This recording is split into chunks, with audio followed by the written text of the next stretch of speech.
ইংল্যান্ডের বিপক্ষে সেমিফাইনালে অ্যাওয়ে জার্সি পরে নামবে আর্জেন্টিনা। বিশ্বকাপে অ্যাওয়ে জার্সি পরে এর আগে 2014 কিংবা 1990 ফাইনালে হারলেও ইংল্যান্ডের বিপক্ষে পরিসংখ্যানটা কিন্তু ভালো আলবিসেলেস্তেদের। সেন্সিটিভিটি আমার নাই, আছে হোয়াইট প্লাস প্রো সেন্সিটিভ। দাঁতের সেন্সিটিভিটি ভুলে খান মন খুলে। আর্জেন্টিনার জন্য নীল অ্যাওয়ে জার্সিকে ধরা হয় অভিশপ্ত, অপয়া।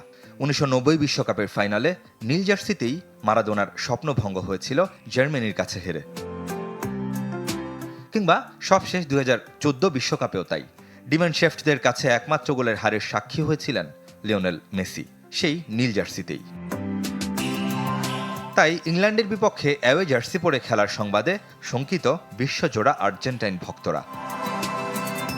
তবে প্রতিপক্ষ থ্রি লায়ন্স বলেই স্বস্তিও খুঁজতে পারেন তারা, কেননা 1986 বিশ্বকাপের ঐতিহাসিক কোয়ার্টার ফাইনালে ইংল্যান্ডের বিপক্ষে আবার অ্যাওয়ে জার্সিতে নেমেছিলেন মারাদোনা, বুরুচাগারা। হ্যান্ড অফ গড কিংবা গোল অফ দ্য সেঞ্চুরি সেই ম্যাচে মারাদোনা নৈপুণ্যে জিতেছিল আর্জেন্টিনা।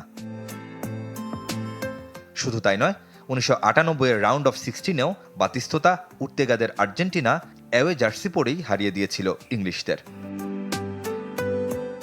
অবশ্য 1962 কিংবা 66 পরপর দু বিশ্বকাপে একবার নীল অ্যাওয়ে আর অন্যবার হোম জার্সিতে ইংল্যান্ডের কাছে হেরেছিল তিনবারের বিশ্বকাপ জয়ীরা।